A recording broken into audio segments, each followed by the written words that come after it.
Good morning and welcome to the chat on Newsday Amarillo and News Channel 10-2. I'm David Lovejoy. Good morning, everybody. I'm Rhonda Lahnert. I'm Chuckalicious, Chuck Williams.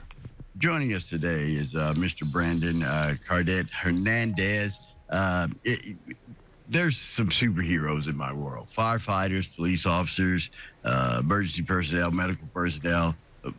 Some of the greatest ones are the educators. Mr. Hernandez has been a teacher. He's been a principal. He's now with Mrs. Wordsmith and the chief strategy officer for that group. And what they want to do is help develop educational games and products that encourage kids to develop literacy and social, emotional learning skills. We were talking earlier about how much kids lose during the summer and how we encourage you to just get them involved in reading and the importance of reading.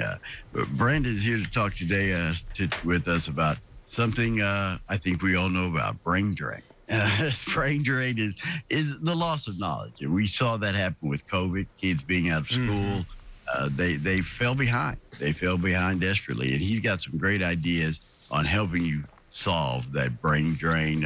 Sir, welcome to the show. How are you doing today? I'm doing all right, and thank you so much for having me. I'm really happy to be here. Anytime. To help the folks out, what is summer brain drain for students, and how big of a problem is it? Well, one, I'm happy we're talking about it. I think of summer brain drain as the silent sleeper. It's something teachers and principals have been so aware of for a long time, and we also know that so many parents haven't been. Over the course of a summer, a kid can lose up to 20% of what they've learned during that school year. Over time, that's up to 2 years. And we also know that so many kids are already behind. Only 36% of kids in fourth grade are reading on grade level. Only 37% of high school students are reading on grade level. So we're already starting with so many kids behind. We know that kids can lose a lot of ground over the course of the summer. And that happens when they're just not being actively engaged in learning, and they're not actually making sense of what they have already learned, that prior knowledge that they had from the school year before. Well, what happens to achievement over time, if you've got this brain drain going on? Yeah. Over time, what we have found is that a kid who is not actively engaged in learning over multiple summers, they can lose up to 2 years of education time. And it just becomes this snowball effect. And there's two things that happen. There's like the achievement piece, which really matters. We want kids reading on grade level. But there's also that joy and confidence piece, right? We're all human. We like to do things that make us feel good, and that's how we keep doing them. And when we lose that joy, that confidence to take on hard things, it only makes it harder to learn. And so we're not just losing ground because of the summer. We're also losing ground because we've lost that joy. We've lost that ability to do something really hard.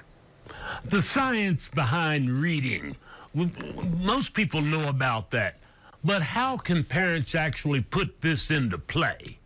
Yeah. So first of all, I don't want any parent watching today thinking I need to set up a classroom in my living room. Summer's supposed to be fun. It's supposed to be joyful. Our kids are supposed to be outside playing, having a good time, right? But there are ways that, like, as parents, we can create these opportunities in our house where reading just comes to life. First things first, it is just about reading. Read to your kids, read with your kids, watch them reading, right? Create these moments where books are part of the culture. But also, there's these other tools. We have amazing video games at Mrs. Wordsmith. That's what we're up to.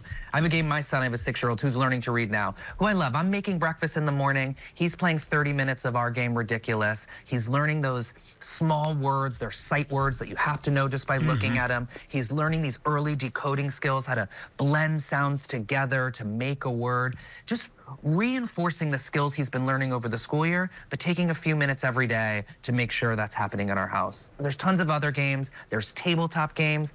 And then, I live in a competitive house, so I like to create these opportunities where we're just having competition at home. We choose a word a day, and it's a challenge of who's going to use it the most, right? Just really building these skills, because the science of reading is about multiple things, but two things that I think are really important. It's about learning how to sound out those words, but it's also about expanding a kid's vocabulary so that when they're reading a word, they know what it means. You said a word, and we talk about this a lot. You said something earlier in that thing about screen time. Right. How as a parent, can you, with some solutions that existing, especially in app form, can we navigate and manage that screen time? Because that's one of the issues. Yeah, how are they using that screen time? And does it have to be 99% devoted to that RPG game? How do we manage that?